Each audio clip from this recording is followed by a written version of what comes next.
Inspiration, success stories, expert advice, strategies, new ideas, and amazing conversations. Everything you need to become a great speaker. This is Oscar Santolaya, and welcome to Time to Shine. Hello, and thank you for joining us another episode of Time to Shine. And we'll have another amazing fireside chat with two very special guests. But today we're going to talk about speaking tech. My guests today are, first of all, Heather Flanagan. She is principal at Spherical Consulting and founder of the Writer's Comfort Zone. She comes from a position that the internet is led by people, powered by words, and inspired by technology. If there is work going on to develop new internet identity standards, she is probably involved. Hello, Heather. Hello, Oscar. Welcome. Thank you. And our second guest today is Greg Gazin, also known as the Gadget Guy or Gadget Greg. He's a syndicated veteran tech columnist, speaker, author, and podcaster, and 6-time Distinguished Toastmaster. Since 2006, he has produced the award-winning ToastCaster Communication and Leadership Learning Lab, and he co-hosts the official Toastmasters Podcast. He's also authored the book Corey OutSMARTS the Butterflies, helping readers from 8 to 80 learn the secrets of building confidence, leadership, and communication skills. Hello, Greg. Hi, Oscar. Thanks for having me. It's a pleasure. It's a pleasure to have both of you. And something that we have, the three of us in common, we have at least been working in tech for a big part of our careers. So we would like to talk about that, how speak effectively, inspire people in this industry. So I would like to jump the first question to, let's see who answered first. How did you start your career speaking tech? Heather, you can go ahead. Oh, goodness. This wasn't what I was supposed to be when I grew up, right? My background was actually in library science. I was supposed to be a librarian. That didn't work out. As a matter of fact, it never actually even happened. I ended up working in tech since the mid-90s. And even then, it wasn't speaking. Speaking came about when I moved into freelance consulting because I needed to, I found that I had more and more that I wanted to say about the projects I was working on and the things that I was doing. And I also needed to, in a way, it's a form of marketing, right? To say, yes, I am someone that knows about things and can speak about them well and would very much want to get out there and in front of folks to be able to do that. It also turned into something where I found younger women needing to see me on stage as a woman in tech who was actually comfortable speaking about technology and being on stage and handling complex audience questions. So it's been an interesting last 10 years of me doing this kind of thing. But Greg, what about you? Well, like you, it was funny because I think speaking in tech was, let's just call it was purely accidental. I was in IT and I was pretty comfortable behind a keyboard, but at some point I eventually somehow found myself owning my own little computer shop. And I guess I'm dating myself saying it was in the dial-up days pre-web. I quickly discovered that that writing articles would really help the public demystify the technology because it was a real mystery back then. Now you can find things out easily with Google and videos, the YouTube videos. But I also eventually realized that it was something that was great for business. So I was writing these articles. It caught the attention of some of the media outlets, and that opened the doors to do freelance writing. That started with a weekly column in our second major daily newspaper in here in Edmonton. Eventually, of course, it went on as a blog. So the speaking part actually started out small because I ended up giving interviews about, what was happening in the tech world because of the articles I had written. Often it would be the radio station calling up and say, "Hey, Greg, what's the latest gadget?" or can you tell us a little bit about this? Or there's some disaster on the other end of the world, and all of a sudden memory chips are not available.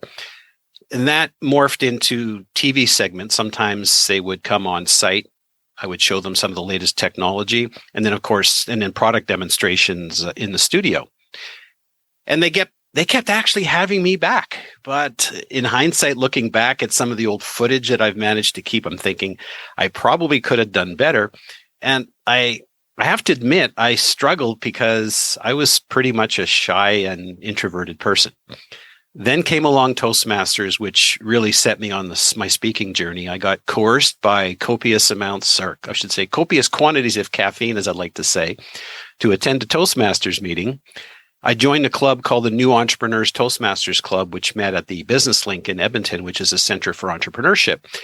And then one day, one of our members said to me, "Greg, would you like to give a brown bag, which they call a lunch and learn session during the noon hour?"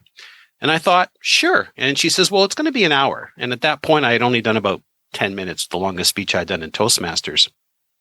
So I did this promotional strategies for small business. Some of it involved non-technical things, but some of it involved technical things like social media. And then the feedback they got was so good that they had me expand it. So I started doing these presentations for marketing and public relations and small business, and then it expanded to various industries. And I would be doing something like, I would call it gadgets and tech tools for small business, or tech tools and gadgets for authors. Quite often, I'd be lugging my bag of gadgets. And then I realized that at some point it became more about the application rather than the product itself, right? As opposed to, here's the new things, it's exciting, it does this, it does that, it's got so much memory, it's got all these gigahertz. But then I started realizing the application became more important.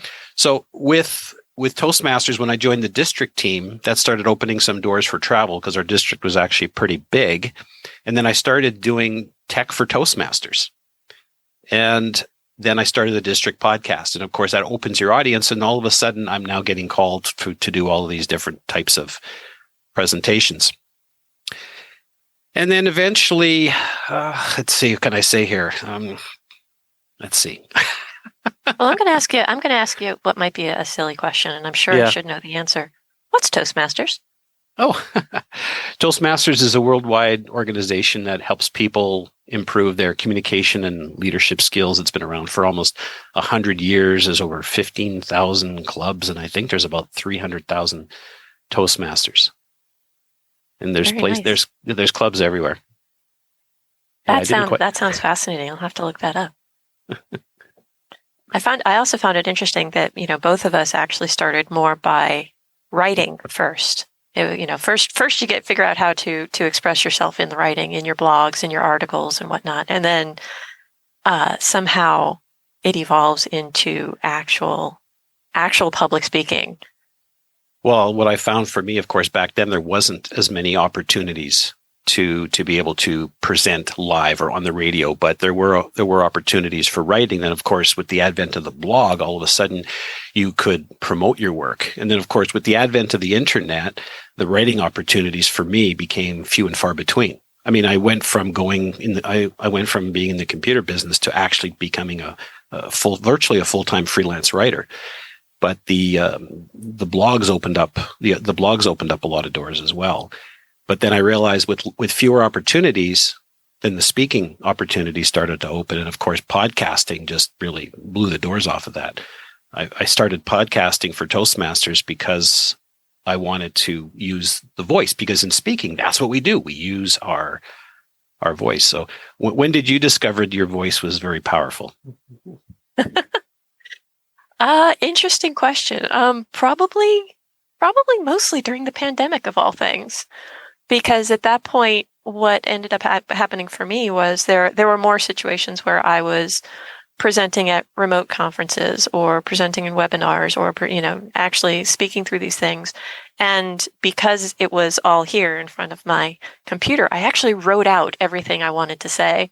And that just became a, fantastic actor, because was I reading? Absolutely. I was reading that thing, but I was reading it, in how almost like an audiobook. This is how I want people to hear this. This is my cadence, my emphasis, my thing.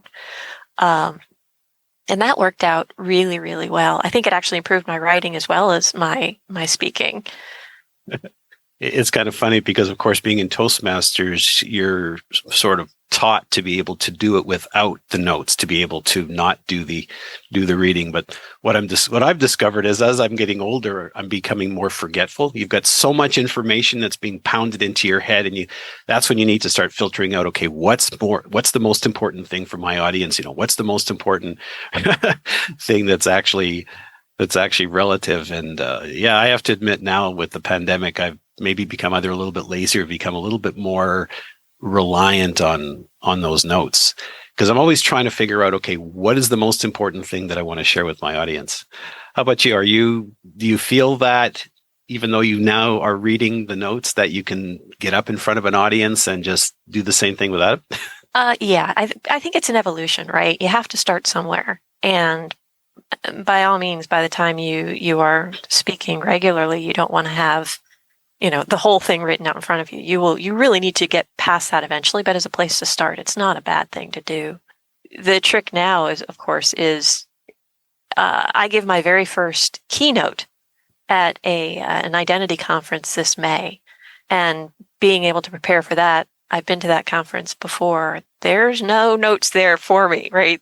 I don't have my little computer that I can look to. I'm going to have to actually remember 20 minutes of what I want to say, the cadence I want to say it, all of those good things. So that will be a character building experience. I've actually started researching, how do you do that? How do you speak?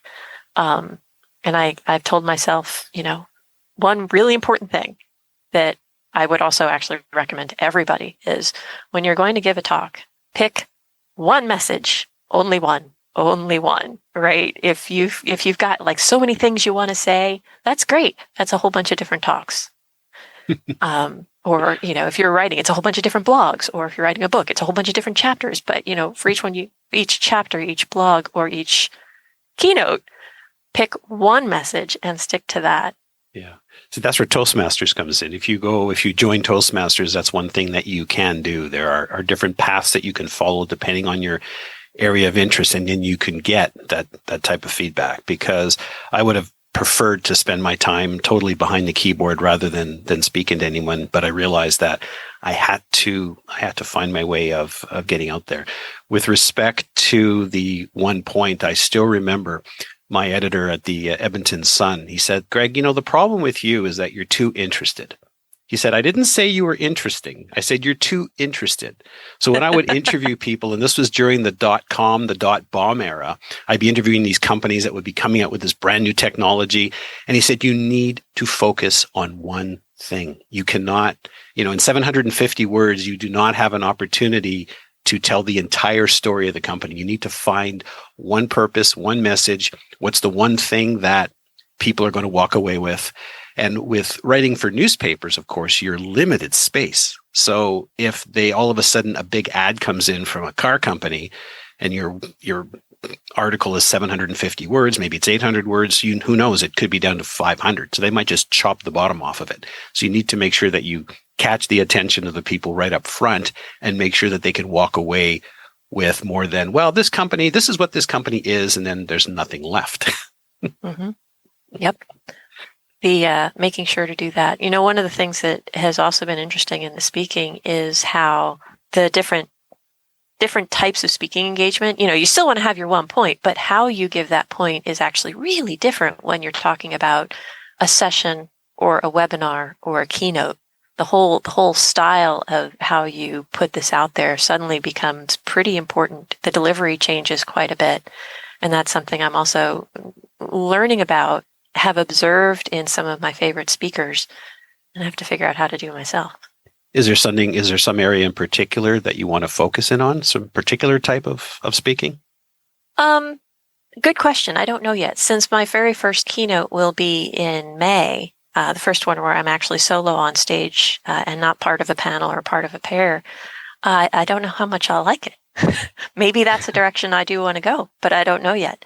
The thing about keynotes is that it's so much more about getting people to think, right? Being just a little bit, I don't want to say contentious, that's not the right word, but you really want to get people engaged, thinking, bigger picture. You're telling a story, right? A story with a message that will send people away with an action that they're excited about.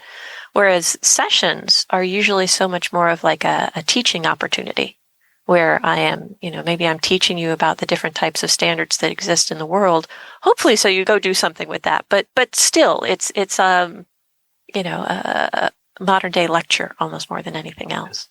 What I find with keynotes, whether they're tech related or not, is it's so important to know who your audience is, not just knowing who they are, if they belong to XYZ company, but who are the people who are in the audience, so that you can figure out the message that you want to tailor to them. But you also want to figure out what is your purpose? Is your purpose to inspire? Is it to educate? Is it to entertain? And what time of the day it's going to be at? Because I remember giving presentations on a Wednesday night, and then you use the same joke on a Saturday morning at 7:30 in the morning, and it just totally falls flat. And then, of course, you go, note to self, do not use this line or say this joke when you're giving the speech, before 9:30 in the morning. Mm-hmm. Yeah. No, mine will be the first thing in the morning on Friday morning at the end of the conference.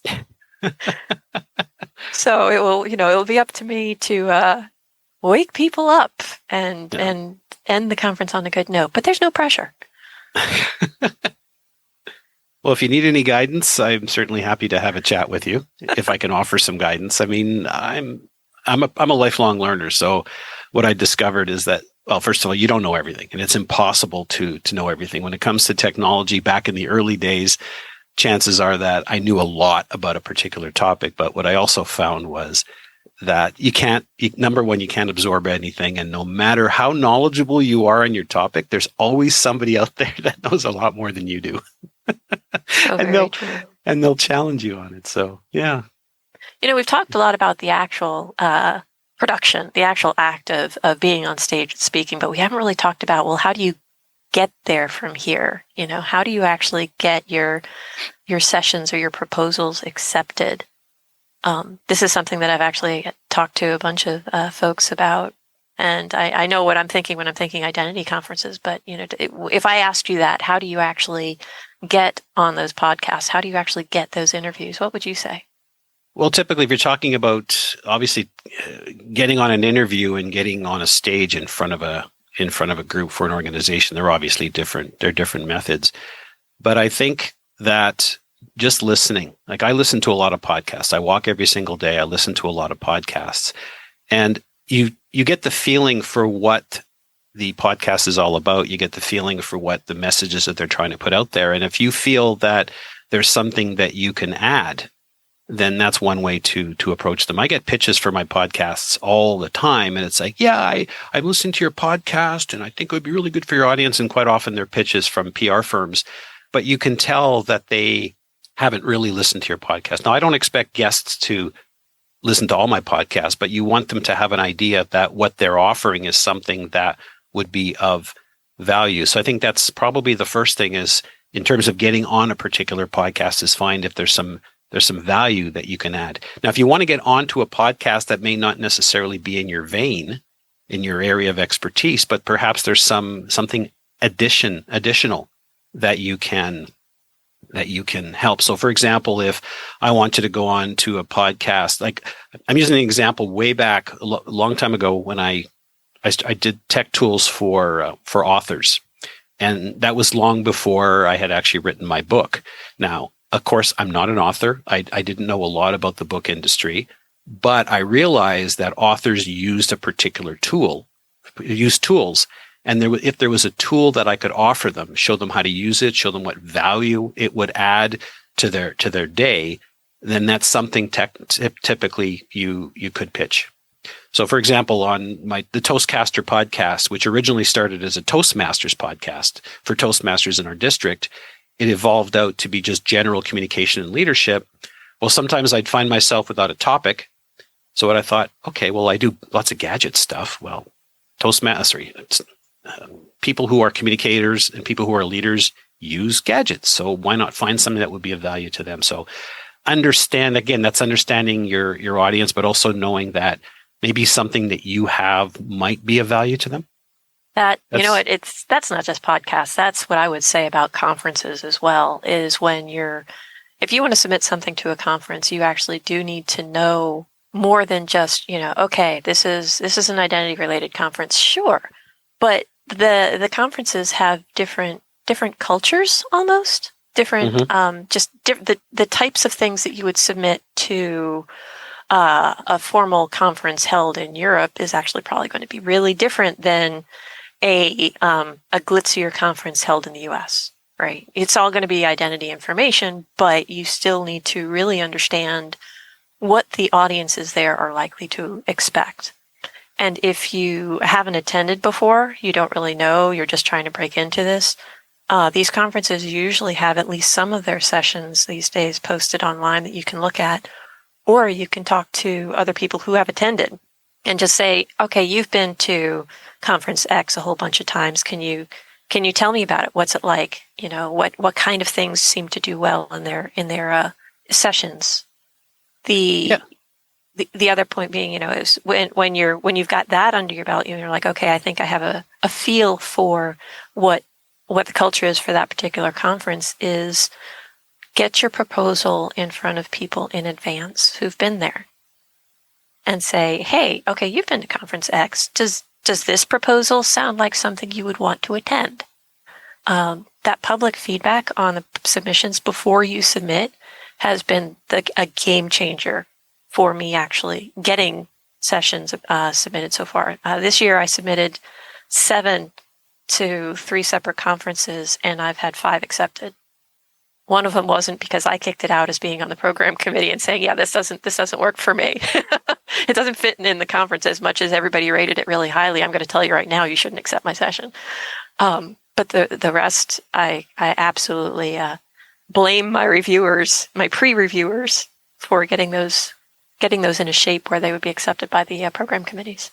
Yeah. The other thing you might want to consider as well is contacting previous speakers, or even contacting the committee, and just maybe sometimes they'll respond if you ask them what types of things are you looking for.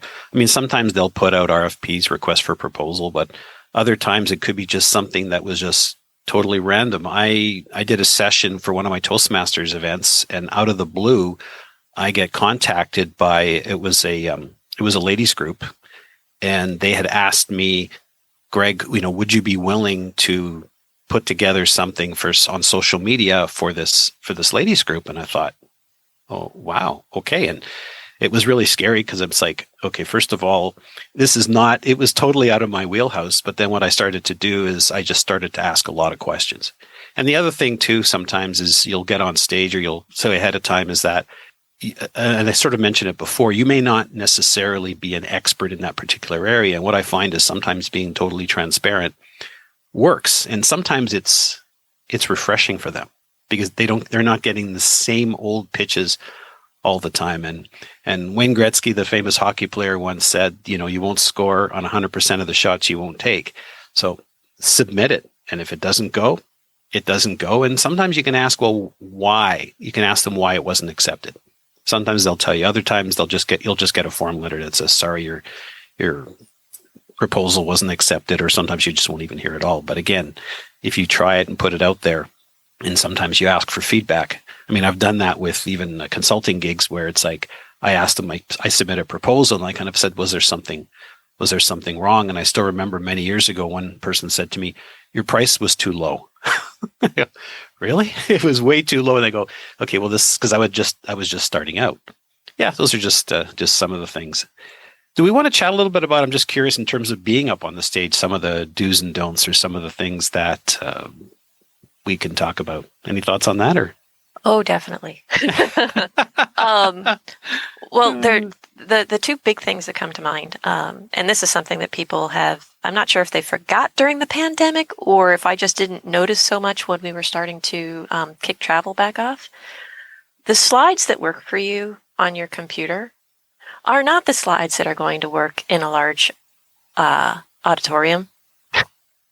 They're just not. The contrast has to be a whole lot crisper, right?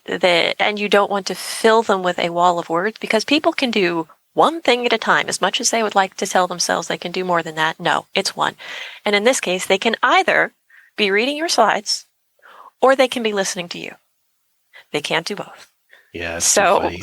So absolutely, get yourself under control with, you want your slides to be useful because people will probably download them later as something to refer back to, but you got to get the content under control so that what they're there for is you and not the PowerPoint slides that they might get later. Yeah. It's funny you mentioned that because on the Toastmasters podcast, my co-host Ryan and I, we recently interviewed a fellow named David Henson, and he's called the slide presentation guy or the presentation guy. And the podcast will probably be out just probably after this one probably airs. And we did a whole session on adding some life into your slides. And one of the things he said, and I still remember this, is he said your slide deck or your slide presentation is your partner, right? And he gave the example or the analogy of people reading the slides while you're reading the slides. It's like having two speakers on the stage speaking at the same time who are not totally in sync. So I totally get what you're saying. A couple of things that he brought up, and of course, I think it's we try to cram in too much, right? I think do you have the Pecha Kucha where you try to do a slide every 20 seconds? And when we asked him the question is how many slides is the right number? He says, well, as many as it takes to get the point across. But one of the things he mentioned was that it's really 1 point per slide. And if you are going to have the bullet points on the slide is don't have them all coming up at the same time. And you don't have to put the whole wording in there. He said, people rely too much, and I'm probably a little guilty sometimes of this, is I'll use the slides as my notes package, really, to try to avoid looking at the notes. And one of the things that he had said was that you can create the notes separate from the slides. Because I agree with you, people are going to want to download the slides. And I recall sometimes in previous sessions, I was told by the client that they want the verbiage on the slide because that's what they're going to be handing out at the end of the session. But you can create a separate package for that. Mm-hmm. The other thing, of course, you brought up the point of it being virtual is that sometimes people forget that not everybody is watching it on a 27-inch screen. Sometimes people could be watching it on their phones. And of course, you need to take into account that and not use 8-point font just because you want to try to cram that 7th or 8th word into that line. Well, you're going to have to, accessibility is a huge thing for the slides in general. It's not only do you have to account for the fact that people might be, if they are remote, they might be looking at it on their phones, but there are reasons where they might not be able to see the slides at all. Or they might not be able to see the colors on your slides the way you do. There's a whole lot of corollaries to, the slides are absolutely useful and powerful for a large part of your audience, but you cannot be 100% dependent on them to make your point for you. That has to come from you. Yeah, absolutely true. What are your thoughts on delivering to an audience that's highly technical versus non-highly technical? Well, for 8 years, I was the RFC series editor. So I was the executive responsible for oversight for publishing some of the most critical internet standards in the world for the Internet Engineering Task Force. And at every IETF meeting, I had the opportunity to stand on stage in front of 1,000 of my closest, geekiest friends and tell them what was going on. And, that right there was actually exactly my trick as to how I handled that. It was 1,000 of my closest, geekiest friends. Right? This was an audience that I knew really well. I knew their quirks. I knew how they received information. And I became, the first time I went on stage, I was just ready to, lose all my composure because it was just like, oh my gosh, there's all these people in the audience and they're looking at me. Well, actually, no, mostly they were looking at their computers, but you get the idea. Mm-hmm. And by year 8, it was a relationship with the people that I truly consider friends and colleagues that I wanted to speak to and I enjoyed speaking with. And bringing that level of comfort, of knowing that this is my audience, mine, all mine, made a huge amount of difference in being able to present well. So you knew your audience. That's great. That's one of the challenges sometimes when you're speaking, especially if you're a highly technical person, is sometimes in that audience, you might have people who are admins, you may have people who are managers, they may not be technical. So the trick is sometimes is to make sure that you give them something that they can take in. Because I've been to sessions before where all of a sudden people are talking about code, but yet the admins and the managers are there and they're going, it's all totally over their heads. So you always want to try to find out. What I always want to make sure that I try to find out is if I know who's in the audience, if there's a particular manager, particular area, or there's some admins, then you give them something that they can chomp on. So how does it make, if we implement this coding, for example, I'm just using an example, how is it going to make our processes improve a lot better? Or how is it going to affect the bottom line? Because those are the key words that they're actually looking for. And it took me a little while to figure that part out, because you always hear sometimes you'll hear is cater to the masses. And then at the other end of the spectrum, you'll hear, well, cater to the lowest common denominators. So if, let's say you're delivering something you're trying to explain how a process works or how some device or some gadget works, if the majority of the people there are engineers and technologists, then you would talk on the higher level, but then you'd lose everybody else. But then the reverse of that, if you take the lowest common denominator, if you just talk about the advertising or the features of it, then you're going to lose the rest of the audience. So what I find sometimes it's important to try to find a way of balancing that out. And what I discovered is if you give each group that you can identify a little bit so that they've got something to take away, then it's helpful. And I found that the best way to do that is to try to see if you can come up with some stories and also some humor. So out of curiosity, what are some of the stories that you share to try to explain some types of technology that you this is really funny. For my side project, The Writer's Comfort Zone, we're currently reading, we've got a small book club going on where we're reading Steven Pinker's A Sense of Style, because Writer's Comfort Zone is mostly tech writers, and we're just trying to figure out how to do it better. And chapter 3 is about the curse of knowledge, and how the curse of knowledge means when you know so much about a thing, it becomes really, really hard to explain that thing in terms that a more general audience can do. We're still getting through the book. I'm not going to give away the ending because I don't know what it is. But he had some really good examples from, like physicists who were able to explain, and it is technically accurate and yet completely understandable to all levels as a way of how do you do this well. For me, it is a little bit of humor and a little bit of trying to find a common analogy. So and it's also trying to find something unexpected to bring people in. So coming back to my keynote in May, it's basic because I've already been working on it.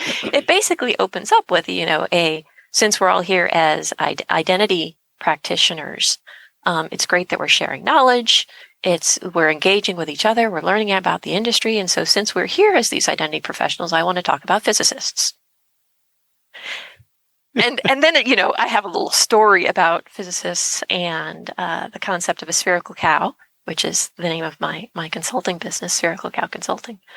And that sort of now has drawn people into this story of taking something incredibly complicated, which is what the identity field is, and also what physicists have to deal with, trying to squish it down into something you can actually work with and understand and make progress on, knowing that it now doesn't exactly reflect reality anymore, but it gives you a way to make progress. So that's been a story that's worked for me, or hopefully will work for me. Yeah. You brought up a couple of really good points there. One of them was the fact that to get people's attention, right, you got to connect with them, because sometimes you're on stage, people don't know who you are. That's where humor can sometimes come in. I know in the techies, they love the Dilbert comics. And I still remember one time doing a presentation and I found this great comic online. And what it wasn't a Dilbert comic, but it was talking about how miscommunication happens. So this teacher asks the boy I want you to go to the blackboard and write down the largest number you know. And what he did is he put this giant 1, the length of the blackboard. But, using the analogies, trying to compress things down, I find that for me is quite often something I'll use, because you're right. You said there's too much data out there. And even in my little book, OutSMARTS the Butterflies, it's about a little boy who's afraid to do a show and tell, and he meets an older boy that guides him through it. When one of the characters says to him, go and do some research, he comes back with like pages and pages and pages and pages and pages of stuff, which is way too much. So you got to find a way of distilling it down. So you want to try to find a way that, first of all, what's relevant at the time, right? Like when you're doing a resume, you can put in all of the things that you've done, or your CV or your proposal, but what's relevant to the audience at that time, but also find a way of compressing it down. So for example, if you were a high-tech person and you were trying to explain Newton's law of gravity, you wouldn't turn around and start explaining all the numbers and the math and the physics and the calculus. You say, okay, today we're going to talk about what happens when the apple falls from the tree. So the concept of way too much information and trying to compress it down into something that makes sense for people, I'm with you. It's sometimes still a challenge, because even when you figure that you've got every point that you say, okay, I've had 12, 15, 20 points, I've got it down to the main 3, and say, okay, what about this one? And you got to find a way of filtering that out. Yeah. Well, spherical cow. Go to Wikipedia. It's such an old joke, especially in the field of physics, and it's got its own entry. So you can use that maybe as one of your stories. It's funny. I did look it up, but again, with my memory not being as good as it used to be, I forgot what it was about. Well, that'll be your homework then. I was going to say, do you want to give us the 30-foot version of what the spherical cow is, or? I don't know. Oscar, do we have time? Of course. I'm fascinated with all your stories. Okay. So the précis, a dairy farmer is struggling because his cows are not producing milk. This is his livelihood. So he reaches out to the local university for help. And they said, don't worry, we're going to send out a multidisciplinary team to assist you figuring out what's wrong with your cows. So, because of course that is what universities do. They love interdisciplinary teams. Well, they sent one out led by a theoretical physicist. And they weighed and they measured and they, took their notes, and then they went away. And then a month passes and the poor dairy farmer's like, anything? Hello, help. I mean, I'm still not getting dairy from my cows. What do I need to do? And the theoretical physicist responded with, don't worry, we've figured out the problem. You just need to start with a spherical cow in a vacuum. Not particularly helpful at the end of the day, but I have a story I sometimes use. It's more cliche. I like yours better, actually. I wish I could own it, but that story's been around for a long, long time. It's the old story of trying to figure out what's wrong with the laptop that doesn't work, right? And then some, of course, well, the original story was why the computer wasn't working. And of course, the techs are ripping it apart and testing all the chips and making sure everything's working. And of course, it turns out that it wasn't plugged in, right? Sometimes the simplest thing is. I am curious if you have any thoughts or any ideas or things that you've used with respect to, we talked about the stories and analogies, but some other illustrations that might help people better understand a difficult concept, or try to get a message across that people aren't listening. Ooh, that's an interesting question, and it really does. It depends so much on what audience am I presenting to, how much knowledge do I think they have, and what message do I want them to come away with. I know one thing that I have to be particularly mindful of, and this is something when it comes to both the humor and the sort of unexpected hook, is most of my presentations are international, and so humor is really, really culturally sensitive, and so I have to think very hard about, is this something that this group will speak to? If I'm speaking in Asia, I'm not going to even try to go for a super engaging, raise your hand if you think this, give me an answer if you think that. I'm not going to do any of that to try and engage the audience because they would be mortified to engage publicly in that manner. So the message and the motivations will change so much depending on who I'm speaking to. I can't think of like another individual. Oh, example. no, it's okay. I didn't actually mean to put you on the spot because I was just thinking when Oscar and I were talking initially, we were talking about different things about trying to look at tech audiences and non-tech audiences. Mm-hmm. I don't know if you've read the book Made to Stick. It's an older book by Chip and Dan Heath. Why it's subtitled Why Some Ideas Survive and Others Die. And this is an example I quite often use when I'm doing my leadership training when leaders are trying to get messages across to their teams. And the example that they have in the book is that there's a nonprofit that in the US, there was a nonprofit that educates the public about nutrition. And what they were trying to get the message across was, I think this was in the 80s or 90s. They were trying to get the message across that popcorn is making people sick. It's unhealthy. And they were trying to get the world to notice the concept of trans fats. Of course, now we have a lot of food items that they always say no trans fats. Now, the idea there was that a medium popcorn, like not even a large, just a medium, had 37 grams of saturated fat.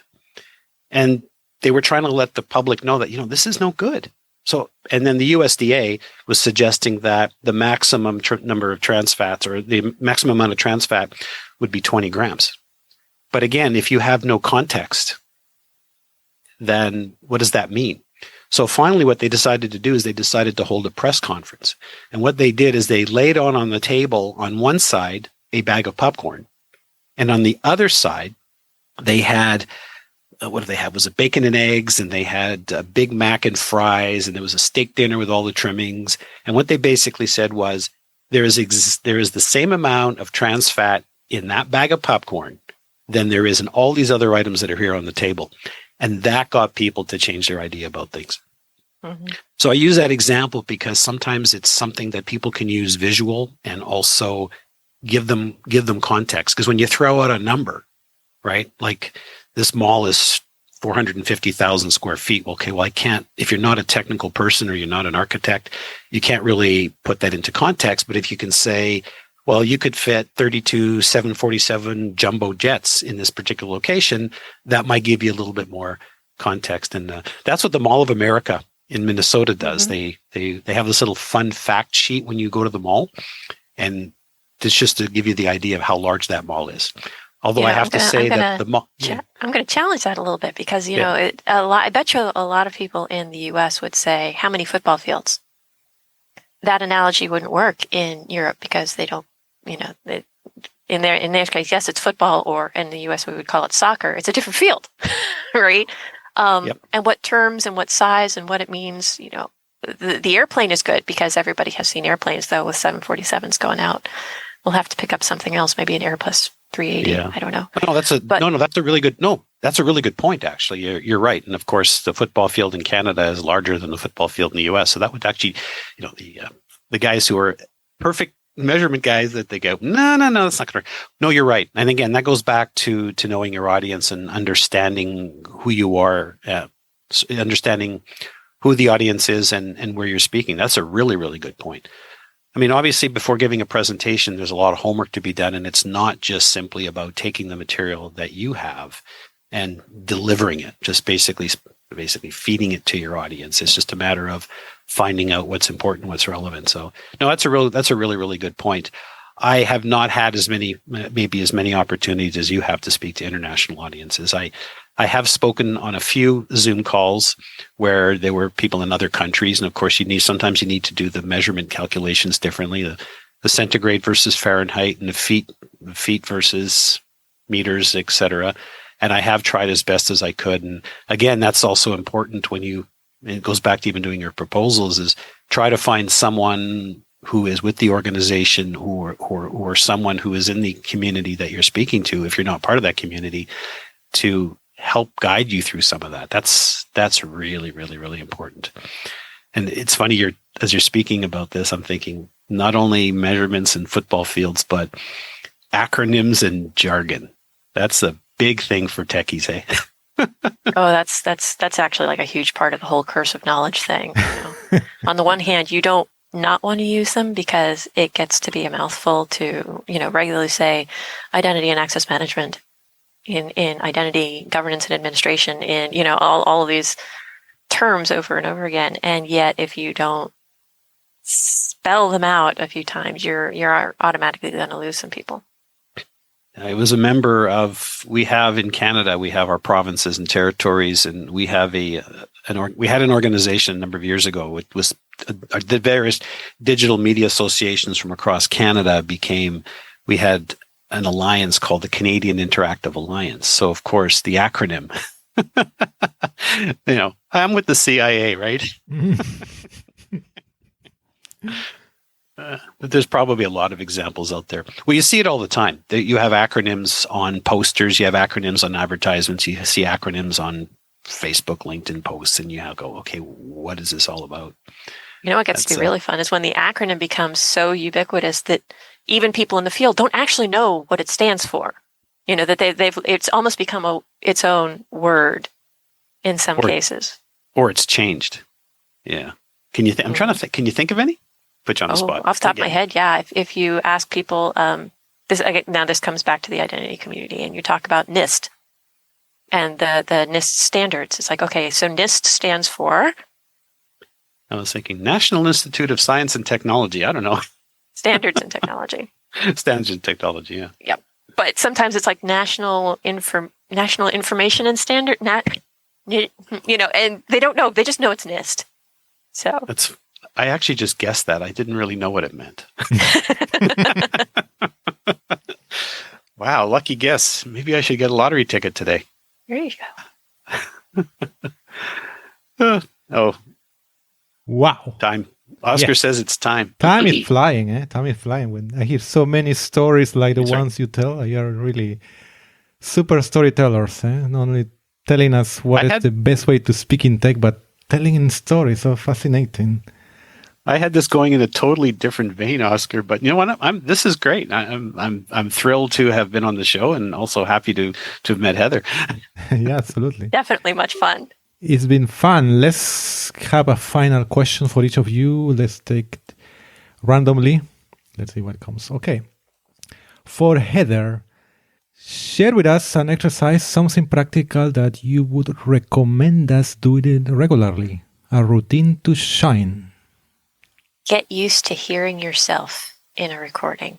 It's the most awful, uncomfortable, terrible thing, but just you have to power through, get over it, get used to it, and embrace the fact that, for me, when I hear my voice on a recording, I'm pretty sure I sound like I'm 12. Just let it go and get used to it. Yeah. That's great advice. Yeah, I couldn't agree more. I do that quite often, except when I don't have time. It's very helpful. Sometimes it's painful, but that helps you to do it better when you are preparing for very important, especially for a very important interview or a keynote, a very important presentation. Is very good to have this feedback, hear yourself. Sometimes see yourself in a video if needed. So yeah, thank you for that advice. And for Greg, the question, let's see which one comes to Greg.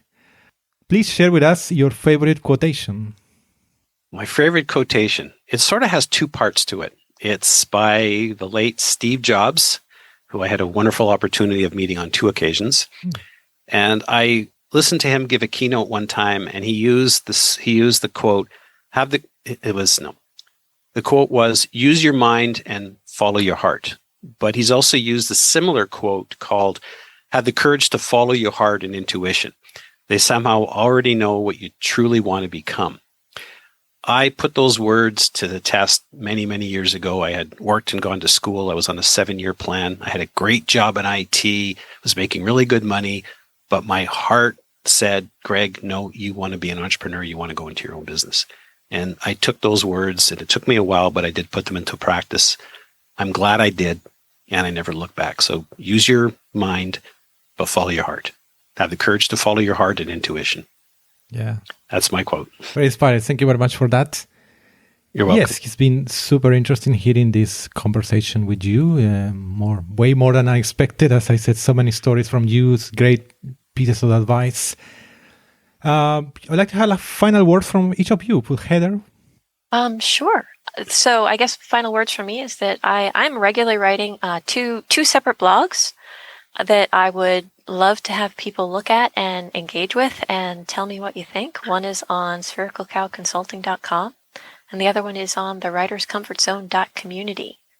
So please come look those up and let me know what you think of them. I'd love to have the feedback. Thank you. Final words, Greg?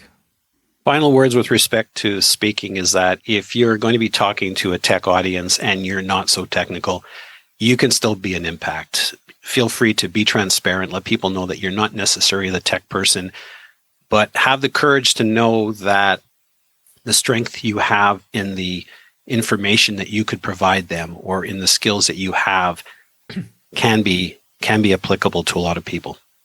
And I find if you do that, I think it'll work. And you don't necessarily have to strive for perfection, but set some sort of standard of excellence and say, I have a message that I want to share. And don't worry about the fact that you may not be perfect in that. If people are interested, again, I'm the host and producer of the ToastCaster podcast. It's like Toastmaster, but with a C.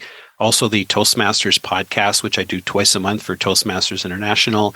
And if you want to find my blogs and other things, gadgetguy.ca or gadgetgreg.com. Oscar? Thank you very much. Thank you again. I've been really fascinated talking with you, hearing you, mostly talking between you, but hearing those stories and having this chat with you. Fantastic. We come different backgrounds, but we have a lot in common, actually, not only speakers in tech, but also writers. So yeah, we have really great time with you together. Thanks a lot, Heather and Greg. All the best. Thank you, Oscar. It's been an honor. I'm a longtime follower of your podcast, and I also I've loved to listen to the Time to Shine and Routines to Shine. Thank you. Are you working on the tech industry? If so, do you want to start taking action, crafting your own tech talk, and soon getting booked to speak? I have designed specially for you who work in the technology industry an online training program.